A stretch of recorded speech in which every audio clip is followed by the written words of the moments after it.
Bienvenidos a El Dominical, tu espacio de análisis político semanal. Esta semana, la política española se recalienta con movimientos estratégicos, mientras el escenario internacional se complica entre guerras, elecciones decisivas y nuevos liderazgos religiosos. Del 12 al 18 de mayo de 2025, el mundo no ha parado, y aquí lo vamos a entender. España. Feijóo convoca Congreso del PP para julio. El líder del Partido Popular, Alberto Núñez Feijóo, ha optado por convocar un congreso en julio. El movimiento busca consolidar su liderazgo y desviar el foco de los debates incómodos que dividen al partido, especialmente su relación con Vox o temas como el aborto y la memoria histórica.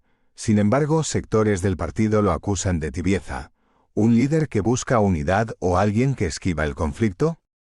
El Congreso podría marcar un antes y un después para el PP, especialmente si figuras como Isabel Díaz Ayuso o Juanma Moreno buscan ganar más protagonismo. Ayuso, la litigante oficial del Estado. Isabel Díaz Ayuso ha convertido a Madrid en la comunidad más litigante contra el gobierno central. Más de 20 recursos ante el Constitucional en lo que va de legislatura. Sus frentes abarcan vivienda, educación, salud, financiación y hasta medidas ambientales. ¿Es esta una defensa legítima de la autonomía regional o una estrategia política de desgaste sistemático al gobierno de Pedro Sánchez? Lo cierto es que esta ofensiva judicial la ha convertido en el referente de la oposición institucional. Gallardo se lanza al frente parlamentario en Extremadura. Miguel Ángel Gallardo, líder del PSOE extremeño, abandona la presidencia de la Diputación de Badajoz para entrar como diputado regional. Busca liderar la oposición desde dentro y frenar las políticas de María Guardiola, del PP, ¿o es una maniobra para ser aforado y tener otro trato judicial ante posibles juicios de corrupción?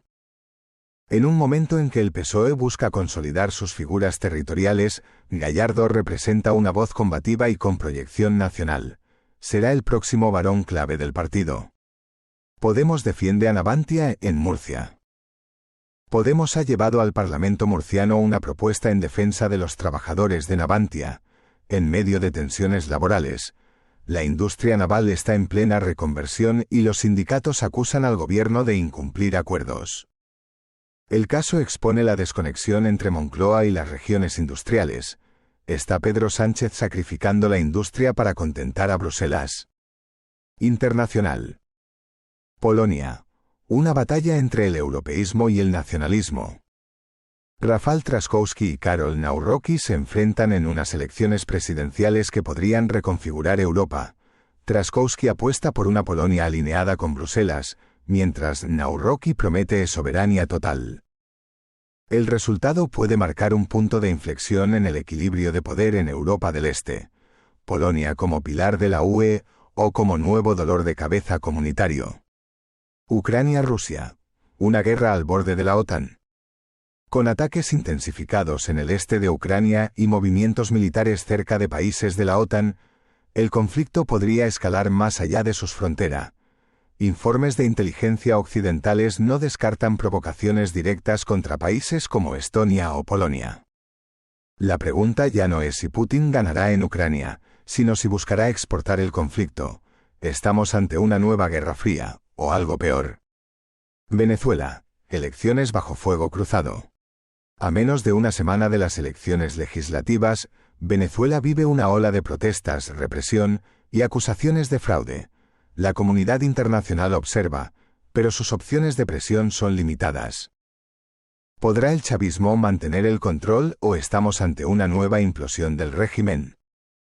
Bolivia arde tras la inhabilitación de Evo Morales. La justicia boliviana ha cerrado la puerta a una nueva candidatura de Evo Morales, argumentando inconstitucionalidad en su intento de reelección. Esto ha provocado una ola de violencia en ciudades clave como Cochabamba y El Alto. La inestabilidad crece en un país que sigue dividido entre el evismo y el bloque liberal. ¿Será este el fin político definitivo de Evo o una excusa para incendiar las calles? Sánchez reconoce Palestina, diplomacia en llamas. El presidente español ha decidido reconocer oficialmente al Estado palestino, basándose en las fronteras de 1967, una medida histórica que le sitúa como líder europeo en política exterior, pero también en el centro de la tormenta diplomática.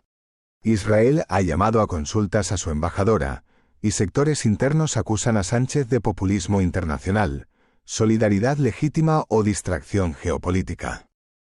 Nuevo Papa. León XIV asume el liderazgo del catolicismo. Miles de fieles y líderes mundiales se reunieron para la misa inaugural del nuevo pontífice. León XIV, de origen italiano, ha prometido unidad y reformas éticas dentro del Vaticano.